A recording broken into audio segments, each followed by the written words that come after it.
tiens d'abord à présenter mes hommages les plus chaleureux à son Excellence, Monsieur le Président du Burkina Faso, Monsieur le Président Ibrahim Traoré. Remercier Monsieur le Premier ministre et tout son gouvernement pour l'accueil chaleureux qui nous a été réservé depuis notre arrivée. Lui transmettre les salutations de tout le peuple sénégalais, à la tête duquel son Excellence Monsieur le Président Bassirou Diomaye Diakhar Faye, qui a bien voulu autoriser cette mission sur invitation de mon homologue du Burkina Faso pour deux objectifs.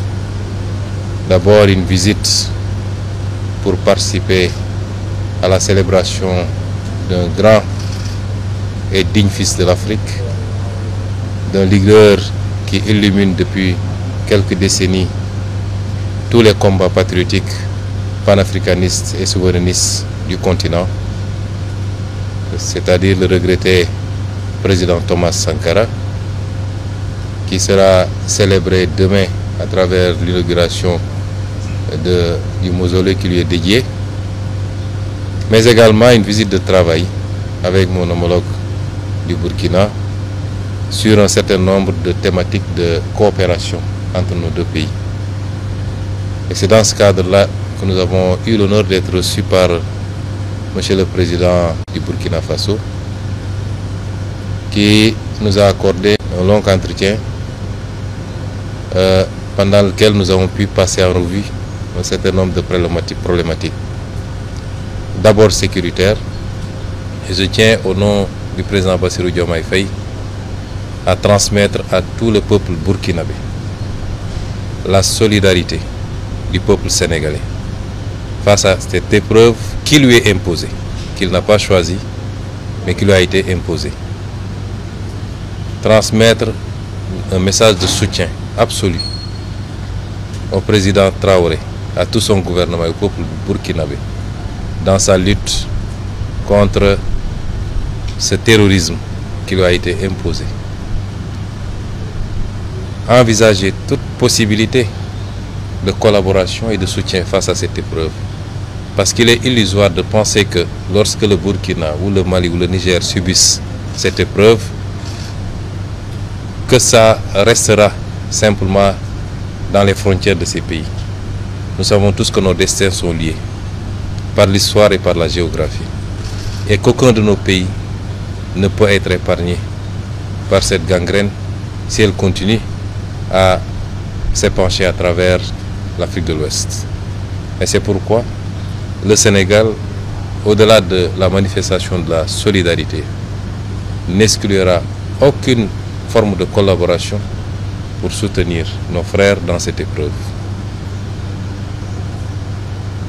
Dans le cadre bilatéral également, envisager la poursuite de cette collaboration qui est très riche déjà d'une vingtaine d'accords entre nos deux pays, mais une vingtaine d'autres accords qui sont aujourd'hui en cours de discussion et qu'il faudrait rapidement finaliser pour pouvoir renforcer la collaboration bilatérale, mais également la collaboration multilatérale dans le cadre de l'espace que nous partageons en commun.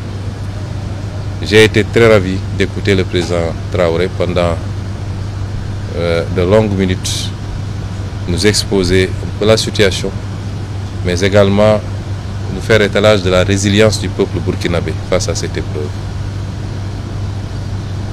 Réitérer son ouverture et celle du Burkina Faso à rester un facteur d'unité africaine, d'unité dans la sous-région, un facteur d'ouverture dans la collaboration à la fois économique et sécuritaire, parce que j'ai tendance à dire que ce continent n'a que ces deux défis.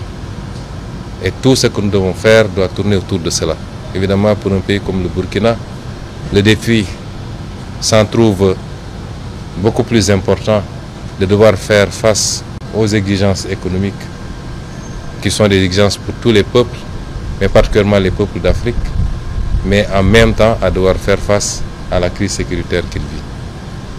Ce qui est important, c'est l'ouverture que nous avons sentie, la disponibilité Nous ne sommes plus dans un monde fermé, a fortiori dans une sous-région. Et nous le remercions pour cette écoute, cette attention, ce témoignage de solidarité, de fraternité avec le peuple sénégalais et avec son frère, le président Bassirou Diomaye Diakhar Faye. Et nous sortons de ce palais totalement satisfaits et réconfortés quant à l'avenir de la collaboration entre nos deux pays.